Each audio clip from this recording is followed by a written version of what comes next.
2K, 2Q. Sige. Ano daw, nasipa kami sa casino. Nasipa kayo sa casino, OMG. Ang lakas niya.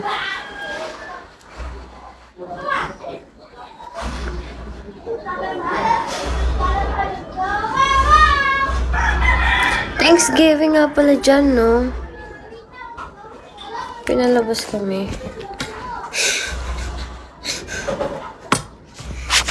Pinalabas kayo. Deserve ba yun? Charot. Okay.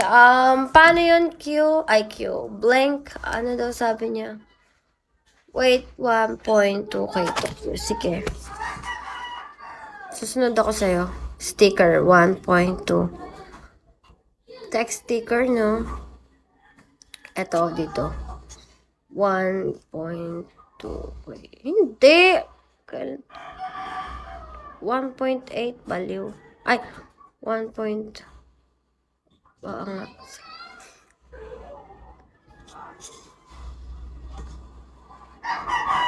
Pasaway kayo, tuldok. Tama yun, diyan kayo maghasik sa ibang bansa. Diyan kayo manggulo. Memories yan. Memories yan. Ayaw mapindot, girl! Oh. Yan. 1.2K. 2Q. Gato ba? Gato ba, Blink? Blink!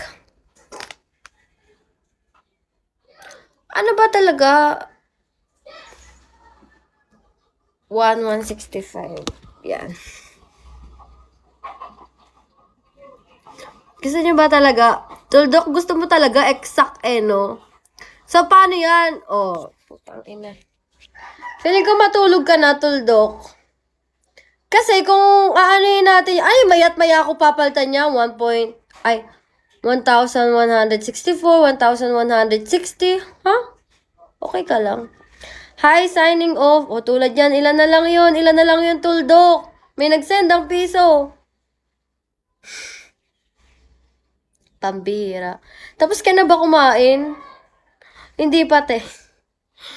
Sorry. Papi Chulo! Papi Chulo, maganda ba yung, para maganda yung entry mo, no? Energetic yun. Tama na. Di ba?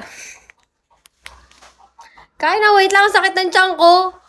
Alam niyo ba, nagbawas ako? Kaya nag-end live ako. Gusto ko naman kayo isama kaso ang dilim kasi sa CR, walang... Ano ba to? Paniki ba ako? Bakit ang dilim ng pamamahay na to?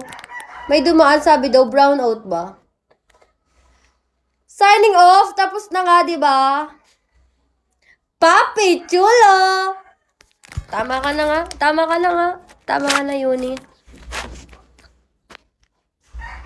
Ang dilim. Wala, hindi pa ako tapos kumain. Feeling ko mga 3 na lang to. 3. Ba't nag-change name ka? Ayan, ganyan yung mga tanong na gusto kong babasa. Kasi, wala na, signing off. Kaya nga dalagyan ulit natin. Kasi yung tatay ko, gusto kong panoorin dito. Hahanapin niya ako dito sa Bigo. Kaya nagpalit tayo ng pangalan. Hindi niya masisearch. Paano yun, guys? Kung yung pangalan ko is Vera. Bakit ba? Hella good. Hella good. Hi, Ryan Jeff. Guys, paano ko yung name ko dito before is Vera, tapos nagpalit na ako ng Hella good? Ano yun? Pag sinearch nila yung Vera, ako pa rin ba lalabas doon? Wag na, Blink. Parang ano naman yung Jejemon. Charot. Sa ID malalaman. Pero, hindi naman yata niya sa ulo yung ID number ko. Gato kasi nangyari, guys. Nung pinipressure kasi ako ng tatay ko, sabi niya magtrabaho daw ako. Ayoko nga magtrabaho. Hindi ko kailanman pinangarap pagtrabaho. Ang trabaho ay hindi para sa akin. Hindi ko yan deserve. Kaya ikaw kung nagtatrabaho ka, tumigil ka na. Deserve lang natin magpahinga, maglakwatsa, at maglustay ng pera. That's it. Work is for the weak. Charot. Sa TikTok yon. Hindi ako nagsabi nun. Sa ulo ko lang yon. Sabi niya magtrabaho na daw ako. Ayoko nga magtrabaho, hindi ko pinangarap yan, nakakapagod yan. Kaya sabi ko sa tatay ko, gumagawa kasi siya ng way para magtrabaho ako. Sabi niya, doon ka sa palengke, magtinda ka. Magtinda? Dito na lang ako sa Bigo, dadaldalin ko kayo, babalagbagin ko kayo. Dito tayo, anong tinda-tinda, magbalagbagan tayo dito sa Bigo. Charot, ayoko. Bakit ako magtatrabaho?